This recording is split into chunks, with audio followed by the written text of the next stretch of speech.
Halo pemirsa, ibu dan bunda di rumah atau dimanapun berada.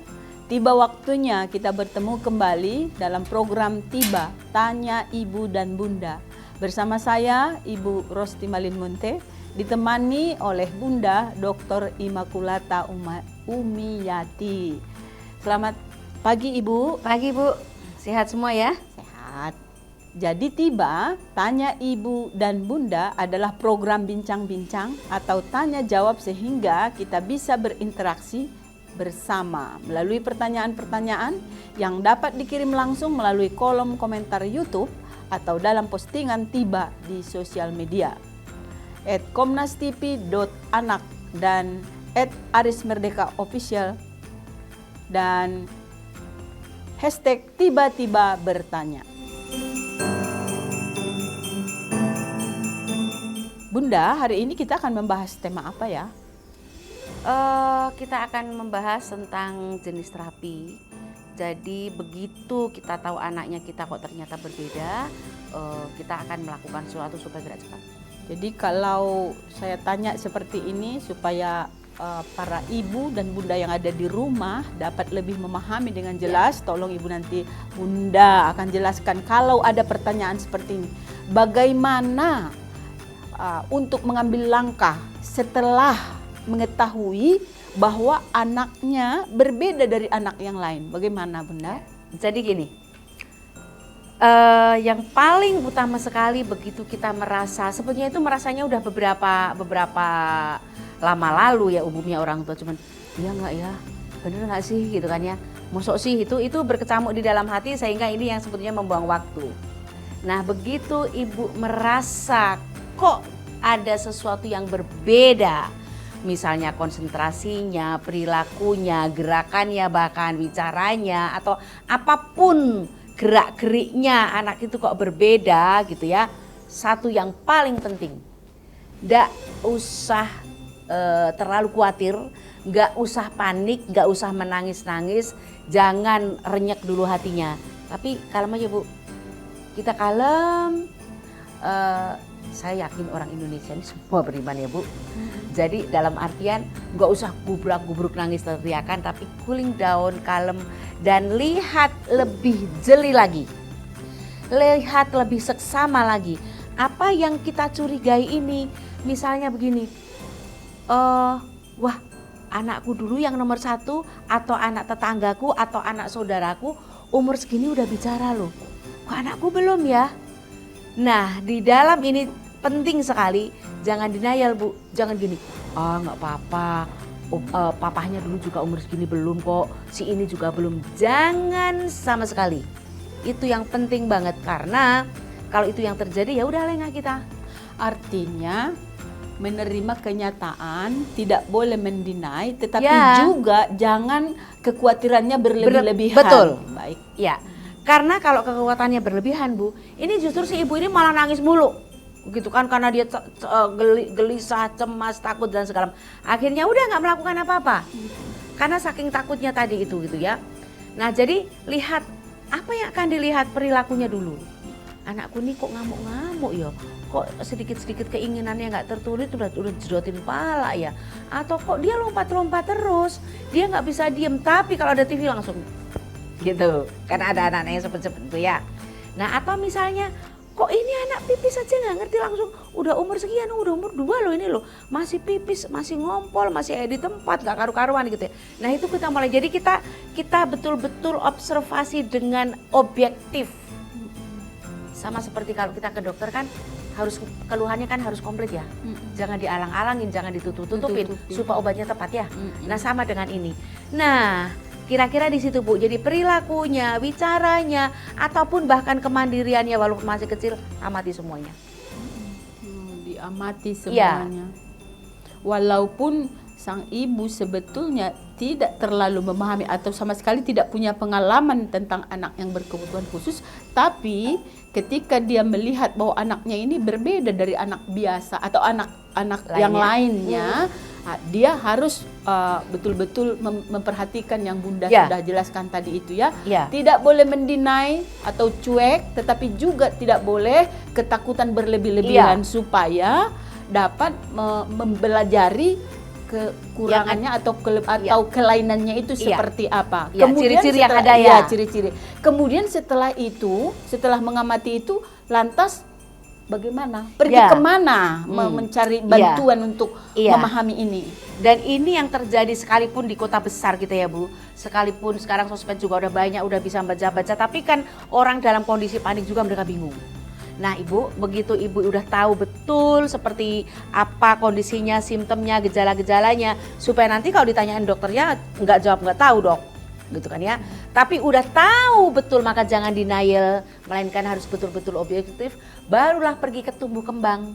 Mana aja banyak sekali tumbuh kembang mau di Jakarta, mau di kota-kota mana banyak sekali dokter anak ya. Nah, jadi kita membawa ke sana dengan segala keluhan atau tadi ciri-cirinya. Nah, ini step kedua yang terpenting nih Bu. Yep. Jadi begitu setelah melihat itu, kata dokternya, oh iya Bu, setelah saya cek begini-begini, putrimu ini ternyata ada indikasi autisme. Nah, begitu ada indikasi itu, pala jangan langsung cuer, tetap kalem. Berusaha setenang mungkin, ya, setenang mungkin karena kalau Ibu nggak tenang nih, wah malah nggak karuan. Namun Bu, ini ada satu juga yang saya juga sebetulnya gemes banget juga gitu ya. Ibu kan udah punya nih data-datanya ya. Yep. Anakku kekurangannya begini. Tapi kata dokternya nggak apa-apa loh. Itu banyak sekali. Enggak, kata dokternya emang anak laki-laki begini atau memang anak perempuan begini, ntar juga ngomong sendiri, ntar baik sendiri gitu ya. Itu jangan dipercaya begitu saja. Jangan percaya 100%. Iya, karena kan kita ngerti anak kita seperti apa.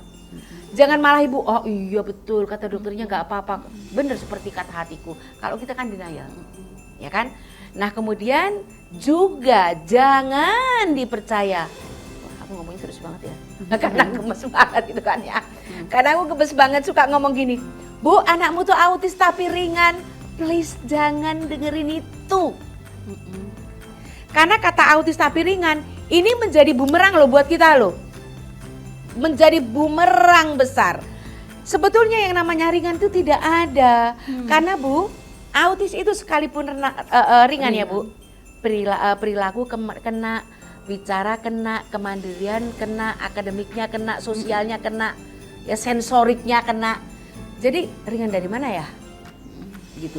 Saya pun juga tidak bermaksud kemudian wah anak mungkin tidak, tetapi supaya kita ini tidak terdinabobokkan. Jadi sekalipun ada seperti tadi nggak apa-apa nanti ngomong sendiri, nanti begini sendiri atau cuman ringan, jangan terlalu diterima karena supaya kita langsung gerak cepat. Jadi ini makin kita melakukan sesuatu, semakin ada solusi, makin cepat. Jadi sebetulnya kepentingan si ibu membawa anaknya ke dokter hanya untuk memastikan apakah anak itu punya perbedaan dari anak pada umumnya. Setelah itu tahu informasi yang dari dokter itu pegangan dasarnya saja, tapi tidak boleh percaya 100%. Apabila misalnya yang dikatakan dokter berbeda dengan pengalaman sehari-hari yang dialami oleh si ibu. Karena yang paling detail mengikuti sejak awal itu kan si ibu. Jadi kalau ada pun perkataan mengatakan bahwa ini ringan, itu ya kita terima saja, tapi bukan berarti kita berdiam diri, tapi harus tetap mengambil langkah selanjutnya. Dan langkah itu apalagi Bunda? Ya karena begini, sebentar Ibu saya tambah dulu. Baik. Karena gini, ketika anaknya ini masih kecil ya Bu, nggak terlalu kelihatan. Saya sudah hampir 40 tahun jadi aku tahu betul gitu ya Bu antara perbedaan umur ini. Ketika 5 tahun atau malah 4 tahun gitu ya, ini anak kan marah nih, dorong kursi nih sampai jatuh, kan yang di rumah sih, lucu banget, tangannya masih sekecil kipil tapi bisa dorong. Lucu banget segitu tapi bisa nendang. Ini serasa lucu ya bagi orang sekitar. Padahal ini sangat membahayakan. Mungkin saat itu ibunya merasa lucu dan tertawa, tapi 5 tahun lagi ibu akan menangis. Kok menjadi semakin begini gitu ya. Nah kemudian untuk apa lagi tadi Ibu ya yang jelas adalah, jadi ketika kita ternyata memang dokternya sudah mengatakan, oh iya Bu putramu ini ada autisnya, entah dia mengatakan parah ataupun ringan nggak penting, yang penting ada autisnya. Langsung pertama kali langkah yang paling penting adalah langsung dilakukan diet yang tepat. Diet yang tepat. Karena akan diajarin ini itu apapun, kalau makanannya, asupannya ini tidak sesuai yang dibutuhkan oleh tubuh, hancur juga. Jadi ibu-ibu harus mempelajari dengan baik tentang dietnya itu.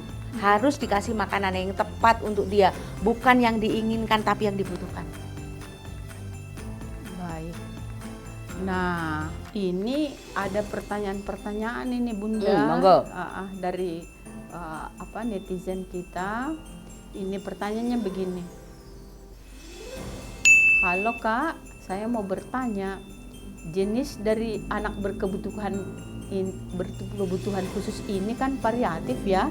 Seperti ada yang tunanetra, tunarungu. Apa saja sih Bunda terapi yang dilakukan pada anak berkebutuhan khusus tersebut dengan yang bervariasi tadi itu? Ini luas ya. Jadi setiap kebutuhan khusus itu terapinya berbeda-beda.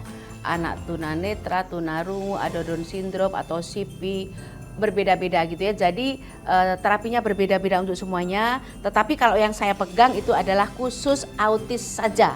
Jadi saya memberikannya ya terapi untuk anak-anak autis. Karena bermacam-macam terapi. Itu tadi dari Mbak Sautri ya. Begitu ya Mbak Sautri. Ya, begitu jawabannya. Jadi karena Bunda Ima khusus menangani anak-anak berkebutuhan khusus yang autis, jadi khusus kepada itu yang bisa Bunda jelaskan gitu. Kalau yang tunanetra dan yang tunarungu mungkin ke tempat yang lain. Ya, karena saya tekuni dalami autis. Baik. Bunda masih melanjut soal diet tadi ya, supaya para bunda di rumah juga dapat mengikutinya nanti. Diet makanan yang seperti apa yang cocok untuk anak-anak berkebutuhan khusus?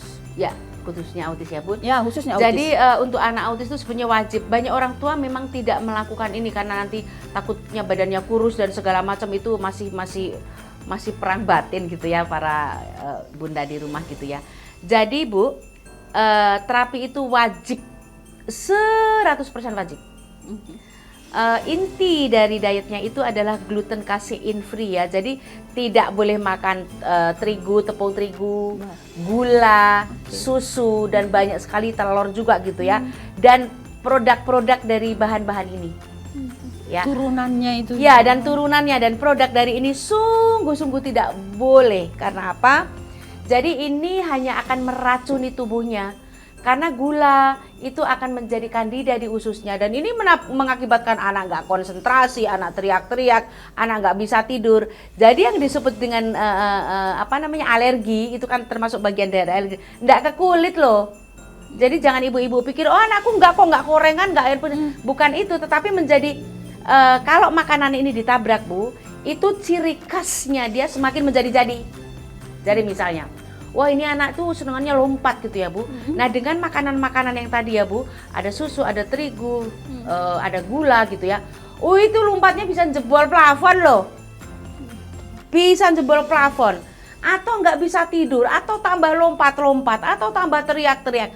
Jadi ini racun banget, rusuh banget makanan-makanan ini. Dan terutama kalau dikasih bahan-bahan produk pabrik yang kayak misalnya penyedap kayak gitu-gitu ya. Wah itu dahsyat banget, dahsyat sekali. Jadi makanan-makanan ini harus diatur sedemikian rupa, dan percaya saya tidak akan kekurangan gizi Bu sebetulnya. Itu yang paling ditakutin. Yang ditakutin orang tua, aku jadi kurus nih, nggak makanan seperti yang pada umumnya. Nggak penting gemuk itu. Yang penting kan anak ini sehat, otaknya tertata rapi. Karena anak itu melakukan hal-hal yang aneh-aneh itu kan sebenarnya instruksi yang salah, berasal dari makanan. Gitu. Kalau ibu itu memberikan makanannya itu bagus ya, ada lauknya bagus, sayurnya bagus, kemudian buahnya juga bagus, nggak akan kekurangan gizi. Nah itu yang orang tua takutkan. Ngapain anak kita gemuk gemoy tapi kemudian dia menjadi nggak tenang, nggak konsentrasi segala macam, kan nggak ada gunanya ya toh. Jadi, artinya mau Bunda katakan makanan itu tidak harus dari pabrikan, tidak harus dari produk-produk yang mahal-mahal, tetapi bisa diambil dari, sangat bisa dibuat sendiri oleh ibunya. Jadi saya tidak menganjurkan ya beli ini nggak perlu Bu. Karena makanan-makanan ini di pasar kita di Indonesia semua ada ya Bu. Makanan yang the best ya Bu, makanan yang paling bagus itu adalah kelor. Kelor. Kelor. Kelor tuh ibu-ibu punya pot agak gede aja tancepin di rumah udah jadi. Ya kan? Jadi yang paling baik itu makanan itu adalah kelor, kemudian pepaya muda, ya jantung pisang, daun ubi jalar, pare itu luar biasa, itu the best banget itu. Makanya ibu kalau lihat anak-anak aku kan glowing bersih-bersih, ya makanannya sekitar itu dan kita tentu pakai rotasi, maksudnya diberi jarak gitu ya. Kemudian ikan kayak ikan misalnya lele, air tawar ya. Nah, itu ikan-ikan air tawar bisa dipepes, bisa di segala macam. Jadi itu makanan yang paling dibutuhkan. Jadi nggak akan kekurangan gizi. Ibu-ibu akan melakukan terapi ini itu, tapi asupannya buruk, percaya saya, nggak akan ada hasil. Dan selalu kita pasang di sini, makanan anak autis tidak mahal. Karena apa? Bisa bikin sendiri. Untuk snacknya gampang sekali, Bu. Saya suka masahin, tahu masahin ya, Bu, pakai alat seret gitu kan, yang ubi ungu misalnya. Udah aku taruh di oven kering, anak-anak suka. Jadi nggak ada alasan tuh, oh mahal, nggak. Itu karena ibunya nggak mau membuat aja. Kalau ibunya mau, itu makanan di pasar-pasar Indonesia, bahkan tukang sayur pun ada. Baik, Bunda. Waktunya ini tidak terasa, sudah banyak yang kita perbincangkan, tapi barangkali kita harus akhiri dulu dalam episode ini ya.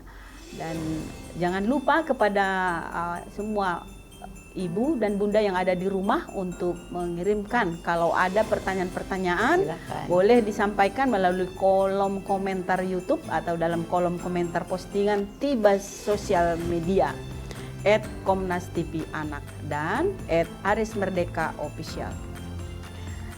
Dan hashtag tiba-tiba bertanya. Pertanyaan seputar topik anak berkebutuhan khusus ya, para bunda yang ada di rumah. Dukung terus program Tiba, Tanya Ibu dan Bunda di YouTube channel Aris Merdeka Official dengan cara like, comment, share, dan subscribe. Terima kasih dan sampai jumpa.